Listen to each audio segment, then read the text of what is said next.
Hello friends, बहुत बहुत स्वागत है आपका mysurgery.com के इस चैनल पे। और मैं हूं आपका दोस्त इंस्ट्रक्टर सौरभ शुक्ला। हम लोग देख रहे हैं स्मार्ट पॉइंटर। स्मार्ट पॉइंटर में हमने दो वीडियोस देख ली हैं, एक जिसमें हमने यूनिक पॉइंटर का कॉन्सेप्ट समझा था और दूसरा जिसमें हमने शेयर्ड पॉइंटर का कॉन्सेप्ट समझा था। आज हमको समझना है वीक पॉइंटर का कॉन्सेप्ट।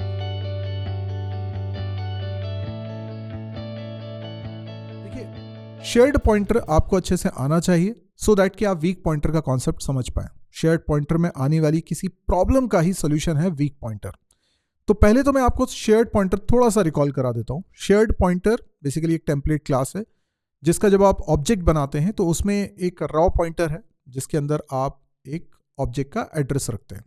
वो ऑब्जेक्ट प्रिमिटिव टाइप का भी वेरिएबल हो सकता है और नॉन प्रिमिटिव टाइप का भी हो सकता है। तो मैंने जो एग्जाम्पल दिया था वो एक प्रिमिटिव टाइप का था, यानी इंट टाइप का वेरिएबल मैंने बनाया था और उसका एड्रेस मैंने रखा था। तो शेयर्ड पॉइंटर एक मेमोरी लोकेशन को पॉइंट कर रहा है। यूनिक पॉइंटर भी इसी तरीके से करता है, वीक पॉइंटर भी इसी तरीके से करता है। शेयर्ड पॉइंटर जिस मेमोरी लोकेशन को पॉइंट कर रहा है उसको कोई दूसरा शेयर्ड पॉइंटर भी पॉइंट कर सकता है, इसीलिए उनको शेयर्ड पॉइंटर बोलते हैं, क्योंकि ये शेयरिंग कर सकते हैं मेमोरी रिसोर्स की। जबकि यूनिक पॉइंटर में ऐसा नहीं हो सकता है। यूनिक पॉइंटर एक ही मेमोरी रिसोर्स को पॉइंट करेगा, यानी उस मेमोरी रिसोर्स को एक ही पॉइंटर पॉइंट करेगा। तो शेयर्ड पॉइंटर कैसे हिसाब रखता है, क्योंकि हम जानते हैं यहां ऑटोमेटिकली डिलीट हो जाती है मेमोरी, तो मेमोरी लीक का खतरा नहीं रहता है।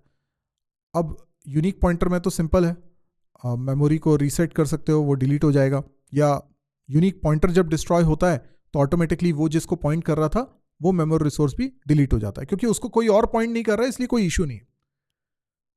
लेकिन शेयर्ड पॉइंटर में क्या होता है, अगर एक शेयर्ड पॉइंटर किसी मेमोरी लोकेशन को पॉइंट कर रहा है और दूसरा शेयर्ड पॉइंटर भी उसी मेमोरी लोकेशन को पॉइंट कर रहा है, ठीक है, और पहला वाला shared pointer out of scope हो जाता है तो वो डिलीट होने वाला है, तो वो जिस मेमोरी लोकेशन को पॉइंट कर रहा है उसको भी डिलीट होना चाहिए, बट नहीं हो सकता।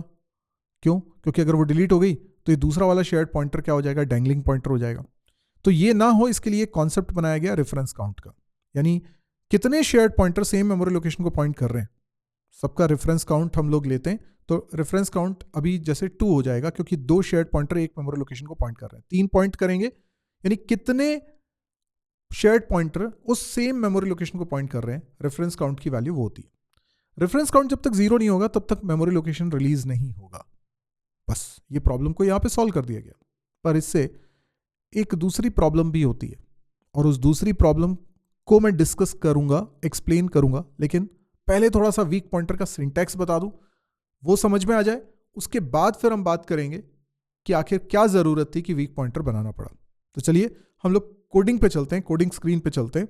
तो मैं आपको लेके चलता हूं मेरी स्क्रीन पे VS कोड पे, और आप देख सकते हैं VS कोड में यहां पर मैं एक शेयर्ड पॉइंटर बनाता हूं। देखो, पहले तो आपको शेयर्ड पॉइंटर ही बनाना पड़ता है। तो मैंने यहां पर लिखा शेयर्ड पॉइंटर, और इसमें इंट टाइप की वैल्यू रखना है, इंट टाइप के ब्लॉक को पॉइंट करना है, यानी जिस मेमोरी रिसोर्स को ये पॉइंट करना है वो टाइप आपको लिखना होता है। मैंने लिखा P1 और इसमें मैंने लिख दिया न्यू इंट 10। ठीक है, ये शेयर्ड पॉइंटर बन गया। नॉर्मली क्या होता है, मैं एक और शेयर्ड पॉइंटर बना सकता हूँ, शेयर्ड PTR और इंट P2, और इसमें रख देता हूँ P1। Got it. और अगर मैं प्रिंट कराऊँ तो P1 और P2 दोनों सेम मेमोरी रिसोर्स को पॉइंट कर रहे हैं, तो मैं लिख सकता हूँ, अगर मैं इसकी वैल्यू को प्रिंट कराना चाहता हूँ तो मैं स्टार P1 लिखूंगा, और अगर मैं ये पता करना चाहता हूँ कि रेफरेंस काउंट कितना है तो मैं लिखूंगा P1 डॉट यूज काउंट, और इसी तरीके से P2 dot use count. Clear? अभी इसको मैं रन करके आपको बताता हूँ। ओके, ये कंपाइल हुआ, देन ये रन कर रहा हूँ। आप देखें 2 दिख रहा है, क्योंकि P1 और P2 दोनों सेम रिसोर्स को पॉइंट कर रहे हैं, और क्योंकि टोटल 2 पॉइंटर्स हैं जो उस रिसोर्स को पॉइंट कर रहे हैं, इसलिए 2 आ रहा है। अब मान लीजिए मैं किसी एक को रीसेट कर देता हूँ, फॉर एग्जाम्पल P1 को रीसेट कर देता हूँ, P1 डॉट रीसेट। ठीक है, तो अब P1 तो उसको पॉइंट नहीं कर रहा, तो P1 अब किसी को पॉइंट नहीं कर रहा, इसका मतलब P1 का रेफरेंस काउंट कितना हो जाएगा, 0 हो जाएगा। लेकिन P2 का रेफरेंस काउंट, P2 जिस मेमोरी लोकेशन को पॉइंट कर रहा है उसको और कोई पॉइंट नहीं कर रहा। अब तो P1 पॉइंट नहीं कर रहा है ना, तो P2 अकेला ही उस को पॉइंट कर रहा है, तो उसका रेफरेंस काउंट 1 रहेगा। तो P1 डॉट यूज काउंट आएगा 0 और P2 डॉट यूज काउंट आना चाहिए 1। करके देखते हैं एक बार। ये देखिए 0 और 1, 2 तो पहले रीसेट के पहले की सिचुएशन है, और 0 1 जो दिखाई दे रहा है वो अभी हमने डिस्कस किया। तो ये होता है शेयर्ड पॉइंटर में कॉन्सेप्ट। अभी इसकी मेमोरी ऑटोमेटिकली तब रिलीज होगी जब ये फंक्शन एंड हो जाएगा, ठीक है। तो ये तो हमें शेयर्ड पॉइंटर की कहानी समझ में आ गई। अब हम समझते हैं वीक पॉइंटर कैसे बनाते हैं। तो जैसे मैं यहां पर शेयर्ड पॉइंटर की जगह लिख रहा हूं वीक पॉइंटर, वीक पॉइंटर, ठीक है। वीक पॉइंटर बनाया और P2 में P1 असाइन कर दिया। अभी क्या है ना कि P1 एक मेमोरी रिसोर्स को पॉइंट कर रहा है, P2 भी उसी मेमोरी रिसोर्स को पॉइंट कर रहा है, ओके। लेकिन वीक पॉइंटर बनाने से रेफरेंस काउंट इंक्रीज नहीं होता। यानी शेयर्ड पॉइंटर जिस मेमोरी लोकेशन को पॉइंट कर रहा है, वही मेमोरी लोकेशन अगर वो किसी और शेयर्ड पॉइंटर से शेयर करेगा तो रेफरेंस काउंट इंक्रीज होगा। लेकिन अगर वीक पॉइंटर से शेयर करेगा तो रेफरेंस काउंट इंक्रीज नहीं होगा। इस बात को समझने के लिए हम इस प्रोग्राम को चला के देखते हैं एक बार फिर। देखिए, तो पहले तो ये देखिए 1 1 आ रहा है। देखिए P1 डॉट यूज काउंट और P2 डॉट यूज काउंट दोनों में 1 1 ही आ रहा है, ठीक है। और P1 को मैंने रीसेट कर दिया, P1 को रीसेट कर दिया तो दोनों में 0 0 आ रहा है। रीजन ये है कि अगर एक शेयर्ड पॉइंटर है और एक वीक पॉइंटर है, दोनों एक ही लोकेशन को पॉइंट कर रहे हैं, जैसा कि इस एग्जांपल में दिख रहा है। अगर शेयर्ड पॉइंटर को मैं रीसेट कर दूं तो शेयर्ड पॉइंटर उस मेमोरी लोकेशन को पॉइंट नहीं कर रहा है, ठीक है। तो वीक पॉइंटर जो पॉइंट कर रहा था उस मेमोरी लोकेशन को, वो भी अब पॉइंट नहीं करेगा, वो भी एम्प्टी हो जाएगा और रेफरेंस काउंट 0 हो गया है। और अब वो मेमोरी लोकेशन ऑटोमेटिकली डिलीट हो जाएगी, ठीक है। जैसे ही ये शेयर्ड पॉइंटर का रेफरेंस काउंट 0 हो गया, वो एलिजिबल है अब डिलीट होने के लिए। इसका मतलब शेयर्ड पॉइंटर जब रीसेट करते थे और उस मेमोरी लोकेशन को अगर कोई दूसरा शेयर्ड पॉइंटर पॉइंट कर रहा होता था तो रेफरेंस काउंट 0 नहीं होता था उस मेमोरी लोकेशन के लिए, इसलिए वो मेमोरी लोकेशन रिलीज नहीं होती थी, डिलीट नहीं होती थी। लेकिन कोई वीक पॉइंटर अगर उसी मेमोरी लोकेशन को पॉइंट कर रहा है तो हम उसकी चिंता नहीं कर रहे, हमें उससे कोई मतलब नहीं। कितने भी weak pointer same memory location को पॉइंट करते हैं ना, कोई दिक्कत नहीं, हमें उसकी चिंता ही नहीं करनी है। रेफरेंस काउंट उनसे बढ़ता भी नहीं है, घटता भी नहीं है, ठीक है। और अगर मेमोरी रिलीज हो ही जाएगी तो फिर वो जो वीक पॉइंटर थे वो भी एम्प्टी हो जाएंगे, ठीक है। ओके, सो अभी एक चीज तो ये हो गई। दूसरी चीज मैं ये करता हूं, मैं यहां पर वैल्यूज को प्रिंट करा के भी बताता हूं आपको। जैसे P1 की वैल्यू मुझे प्रिंट करानी है, तो रीसेट करने से पहले तो मैंने यहां पर क्या किया, यहां पर मैंने स्टार P1 लिखा तो ये P1 की वैल्यू प्रिंट होगी। इसी तरीके से थोड़ी सी स्पेस देकर मैं प्रिंट कराना चाहता हूं P2 की value, but I think P2 की वैल्यू इस तरीके से मैं प्रिंट नहीं करा सकता। इसको अभी हटा देता हूं। तो आपको यहां एरर दिख रही है, स्टार P2 नहीं लिख सकते। तो वीक पॉइंटर के साथ आप ऐसे नहीं लिख सकते। वीक पॉइंटर के लिए आपको क्या करना पड़ेगा वो समझ लीजिए। वीक पॉइंटर के लिए आपको P2 डॉट लॉक को कॉल करना पड़ेगा, और वो कॉल करते वक्त भी आपको यहाँ एक पैरेंथेसिस लगा देना चाहिए। चलिए, ये मैंने अब इसको कंपाइल किया, अभी कोई एरर नहीं है, और अभी मैं वैल्यूज देखूंगा दोनों की प्रिंट होगी। तो देखो दोनों में 10 10 प्रिंट हो रहा है, विच मीन्स दोनों सेम मेमोरी लोकेशन को पॉइंट कर रहे हैं और उसमें 10 रखा हुआ है। P1 को रीसेट कर दिया है। अच्छा, अगर मैं P1 को रीसेट ना करके, क्योंकि P1 को रीसेट कर दिया जो कि शेयर्ड पॉइंटर है, तो शेयर्ड पॉइंटर जिस मेमोरी लोकेशन को पॉइंट कर रहा है वो अगर डिलीट हो गया तो वीक पॉइंटर भी अब उस मेमोरी लोकेशन को एक्सेस नहीं कर सकता, वो भी एम्प्टी हो गया। इसलिए रेफरेंस काउंट तो सिर्फ शेयर्ड पॉइंटर से बढ़ता घटता है, तो इसलिए वो 0 हो चुका है P1 रीसेट होने के कारण। अगर मैं P2 को रीसेट करूं तो क्या होगा, मतलब P2 जो वीक पॉइंटर है वो अब उस मेमोरी लोकेशन को पॉइंट नहीं कर रहा, तो क्या शेयर्ड पॉइंटर का रेफरेंस काउंट डिक्रीज होगा? मेरे हिसाब से तो नहीं होना चाहिए, क्योंकि शेयर्ड पॉइंटर अभी भी उसको पॉइंट कर रहा है, तो वो 1 ही रहना चाहिए। ये कंपाइल किया, ये रन कर रहा हूं, आप देख सकते हैं 10 प्रिंट हुआ पहले, फिर मैंने p2 डॉट रीसेट किया, यानी कि वीक पॉइंटर अब उस लोकेशन को पॉइंट नहीं कर रहा, तो वीक पॉइंटर के लिए तो यूज काउंट 0 है क्योंकि वीक पॉइंटर उसको पॉइंट नहीं कर रहा है। लेकिन p1 डॉट यूज काउंट जब मैं कर रहा हूं तो वो अभी भी 1 आ रहा है, यानी वीक पॉइंटर अब उस मेमोरी लोकेशन को पॉइंट नहीं कर रहा, उससे कोई फर्क नहीं पड़ता, रेफरेंस काउंट शेयर्ड पॉइंटर का 1 ही रहेगा। पहले भी 1 था, अभी भी 1 रहेगा। तो हमें यह समझ में आया कि वीक पॉइंटर के बनने से भी और अगर वो उस मेमोरी लोकेशन को पॉइंट ना भी करे, रीसेट कर देने से भी रेफरेंस काउंट चेंज नहीं होता है। ये हमने समझ लिया। वैल्यू प्रिंट कराना भी हम लोगों ने समझ लिया। थोड़े से कुछ पॉइंट्स मैं आपसे डिस्कस कर लेता हूं। जैसे हम यहां पर बात कर लेते हैं, जो मैंने अभी आपको बताया काफ़ी सारी चीज़ें वही हैं और वो आपको समझ में भी आ जाएंगी अभी। तो सबसे पहले हम बात करते हैं पहला पॉइंट की, a weak pointer is a container for a raw pointer. ये तो बात समझ में आ गई होगी। It is created as a copy of a shared pointer, ये भी समझ में आ गया। शेयर्ड पॉइंटर पहले बनाना पड़ेगा, उसकी कॉपी के रूप में ही आप वीक पॉइंटर बना सकते हो।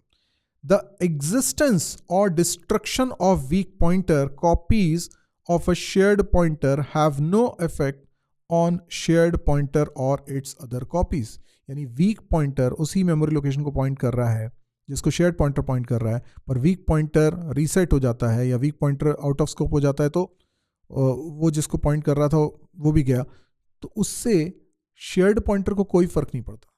शेयर्ड पॉइंटर स्टिल जिसको पॉइंट कर रहा था वैसे ही करेगा, रेफरेंस काउंट जितना था उतना ही रहेगा, वीक पॉइंटर पे डिपेंड नहीं करता। After all copies of shared pointer have been destroyed, all weak pointer copies become empty. तो weak pointer जिसको पॉइंट कर रहा है उसी लोकेशन को जितने शेयर्ड पॉइंटर पॉइंट कर रहे थे अगर वो सब रीसेट हो गए, है ना, तो वीक पॉइंटर भी एम्प्टी हो जाएगा। Weak pointer does not participate in reference count, ठीक है ना, रेफरेंस काउंट में ये पार्टिसिपेट नहीं करता है। अब हमको समझना है कि ये वीक पॉइंटर आखिर यूज क्यों किया जाता है, ऐसी कौन सी ज़रूरत है जहां पर हमें इसको यूज करना पड़ेगा।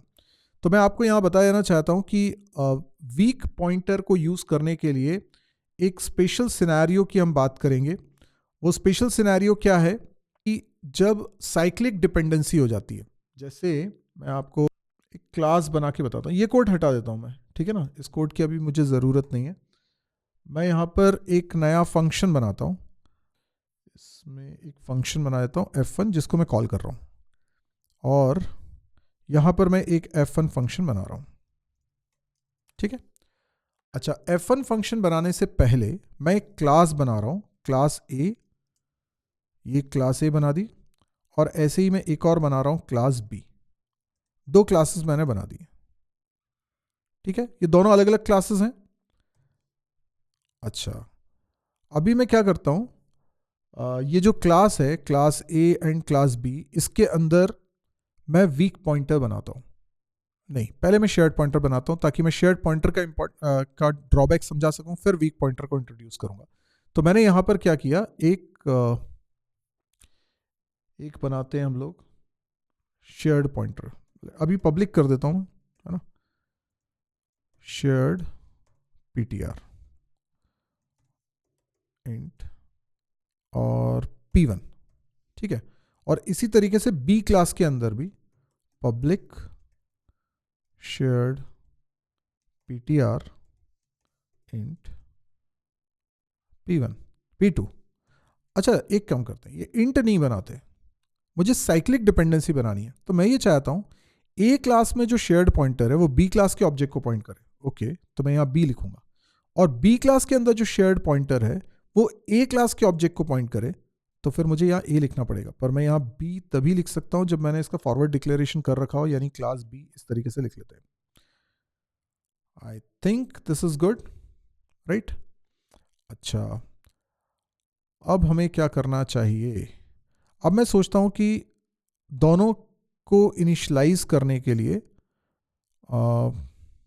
दोनों क्लास के अंदर मुझे एक एक फंक्शन बनाना चाहिए जो सेट कर सके पॉइंटर को।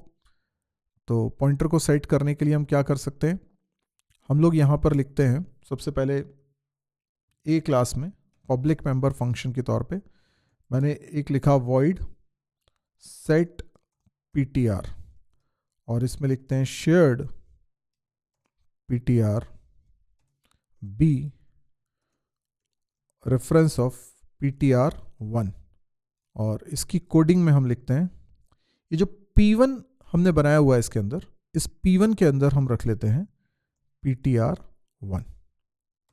Got it. और बिल्कुल इसी तरीके से क्लास B के अंदर भी बनाया जाएगा। क्लास B के अंदर भी मैं बना रहा हूं void set, नाम सेम भी रख लो, क्या दिक्कत है, ptr, और इसके अंदर बनाता हूं shared ptr। देन ये B क्लास में A क्लास का shared पॉइंटर बनेगा ptr2, ठीक है ना। और इसमें P2 के अंदर हम असाइन कर देते हैं ptr2। हाँ जी, तो अभी क्या हुआ कि A क्लास में मैंने सेट ptr बनाया, B क्लास में भी सेट ptr बनाया।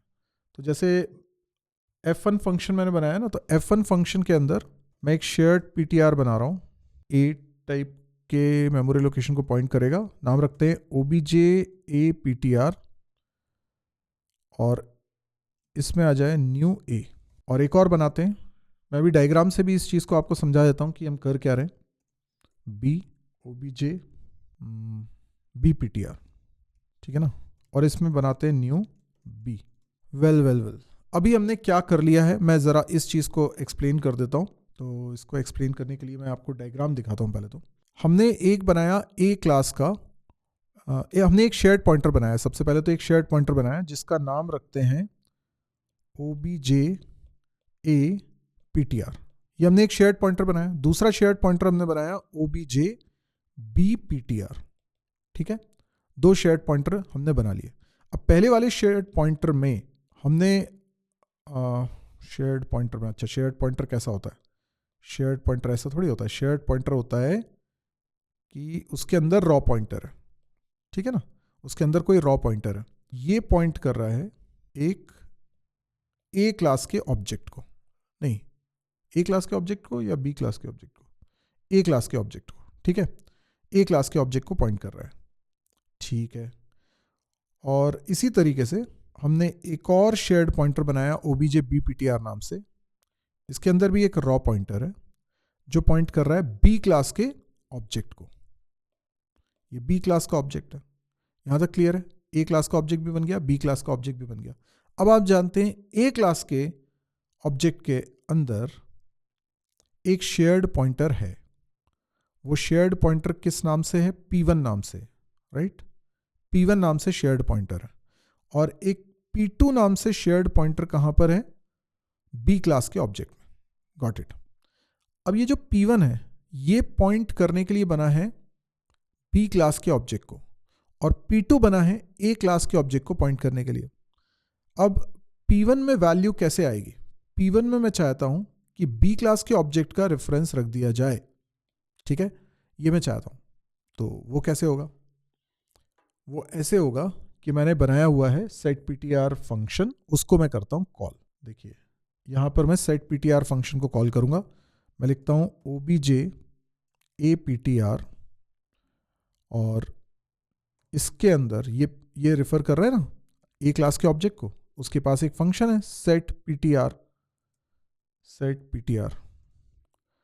और इसके अंदर मुझे पास करना रहेगा एक शेयर्ड पॉइंटर। तो मैंने इसमें शेयर्ड पॉइंटर पास कर दिया है बी वाला, obj b ptr। समझ में आया, ये मैंने पास कर दिया। इससे क्या हुआ, इससे ये हुआ कि मैंने बी क्लास का ऑब्जेक्ट को पॉइंट करने वाला शेयर्ड पॉइंटर पास कर दिया, ठीक है। और इसको किसने रिसीव करा होगा, ये ptr1 ने रिसीव किया होगा। यानी ये जो ptr1 है ये रेफरेंस वेरिएबल है, ठीक है। तो वो नई कॉपी तो बनाएगा नहीं, शेयर्ड पॉइंटर के एक ही ऑब्जेक्ट रहा, मतलब वहां रेफरेंस वेरिएबल बना लिया तो हमने कॉल बाय रेफरेंस कराया, कॉल बाय वैल्यू नहीं कराया, ठीक है। तो ptr1 भी obj b ptr के बराबर ही समझो, और ptr1 का डेटा मैंने p1 में कॉपी कर दिया। यानी P1 एक शेयर्ड पॉइंटर है और OBJBPTR भी एक शेयर्ड पॉइंटर, दोनों सेम लोकेशन को पॉइंट करेंगे। समझ में आई बात? यानी कि ये P1 है, ये पॉइंट करेगा B क्लास के ऑब्जेक्ट को, क्योंकि OBJBPTR एक शेयर्ड पॉइंटर है, P1 भी एक शेयर्ड पॉइंटर है और ये दोनों सेम लोकेशन को पॉइंट कर रहे हैं। ऑब्वियसली ये शेयर्ड पॉइंटर है तो ऐसा रहेगा, इसके अंदर एक रॉ पॉइंटर है, ये भी एक शेयर्ड पॉइंटर है तो ऐसा रहेगा, इसके अंदर भी एक रॉ पॉइंटर है, ठीक है ना, वो आप समझ लो। तो ये भी इसी लोकेशन को पॉइंट कर रहा है और ये भी इसी लोकेशन को पॉइंट कर रहा है। तो अगर मैं OBJBPTR का रेफरेंस काउंट जानना चाहूं तो वो कितना आना चाहिए? 2 आना चाहिए, यस और no?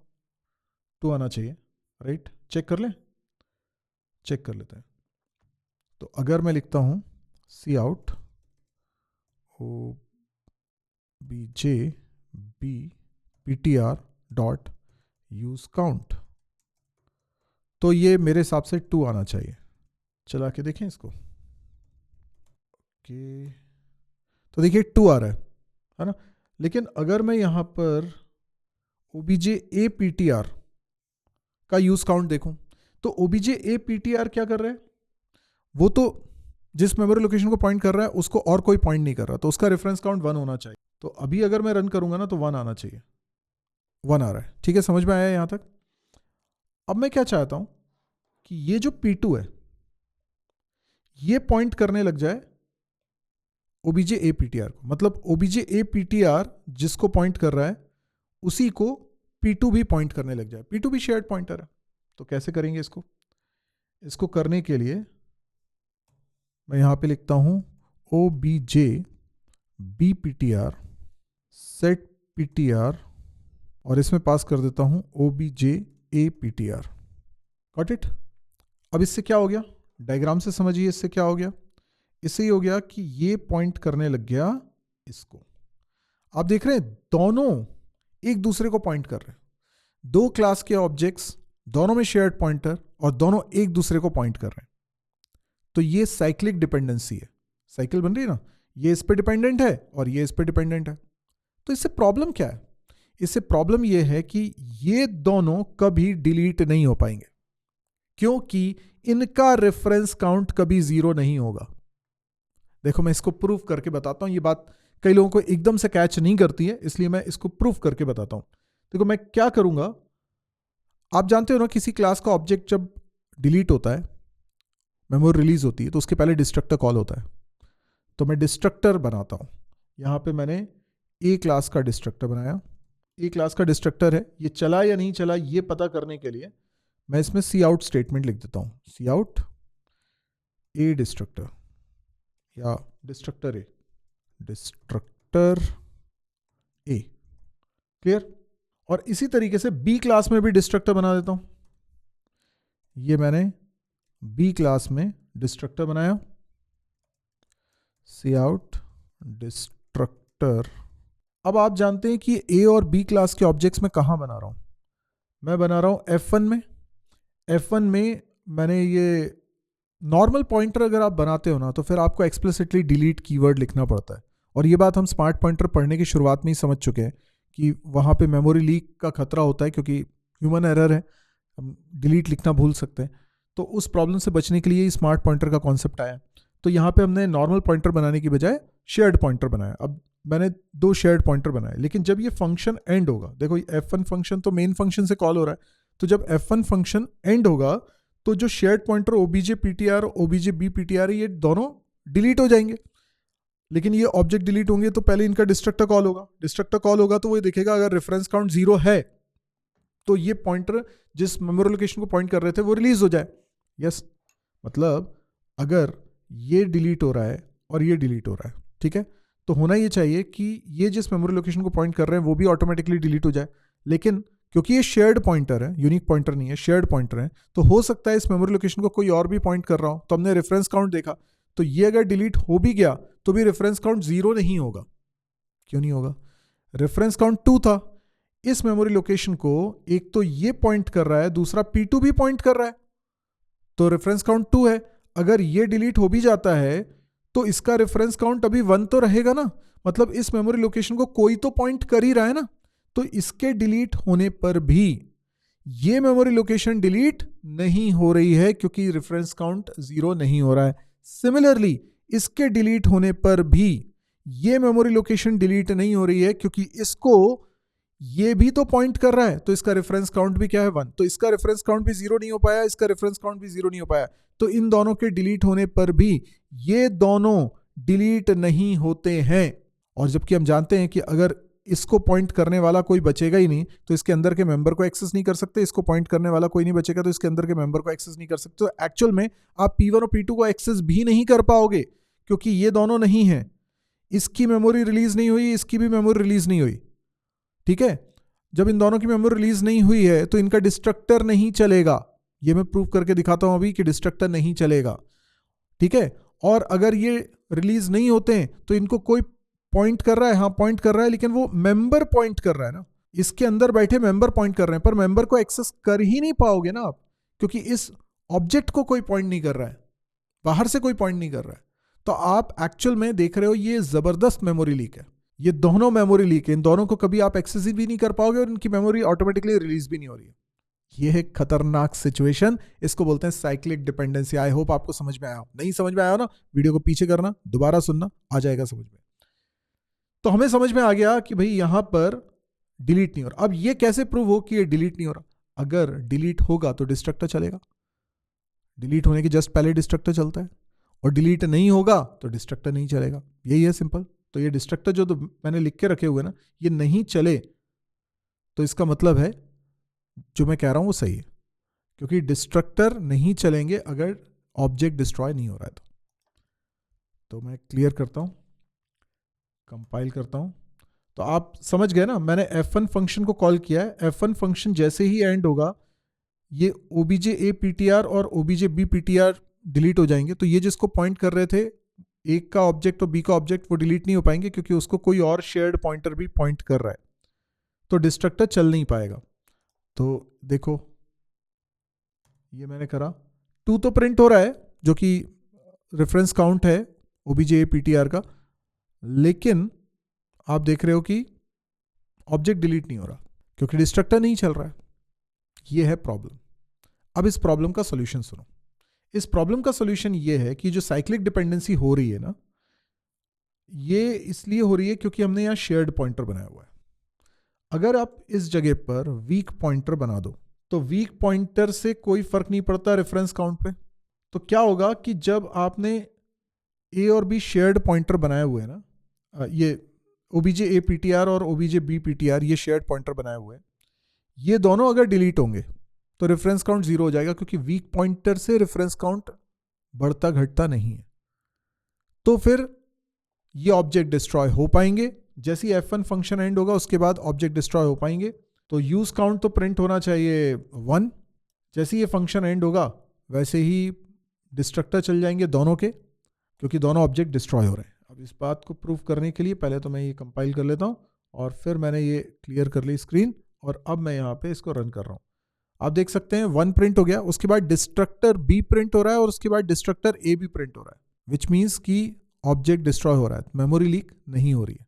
So this is the reason we use weak pointer. Cyclic dependency को रिजॉल्व करने के लिए, साइक्लिक डिपेंडेंसी से होने वाली मेमोरी लीक से बचने के लिए आप इसका इस्तेमाल करते हैं। This is weak pointer.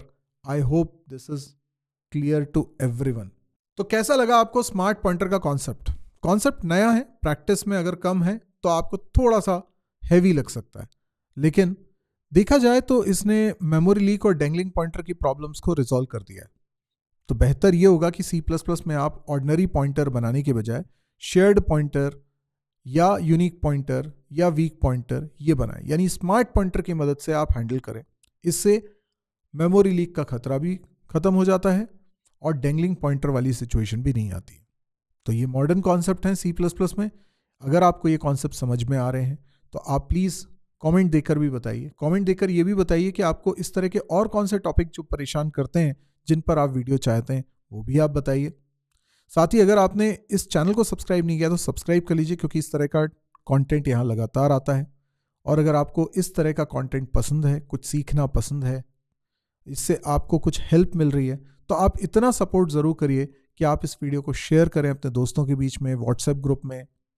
हो सके तो आप लोगों को बताइए इस चैनल के बारे में, जो इस चैनल को सब्सक्राइब करेंगे। और मैं इस तरह का कंटेंट आपकी डिमांड पे लाता रहूँगा, जो भी आप कमेंट सेक्शन में मुझे बता रहे हैं। तो लाइक, शेयर, सब्सक्राइब, कमेंट। आज के लिए इतना ही। Thank you, good bye.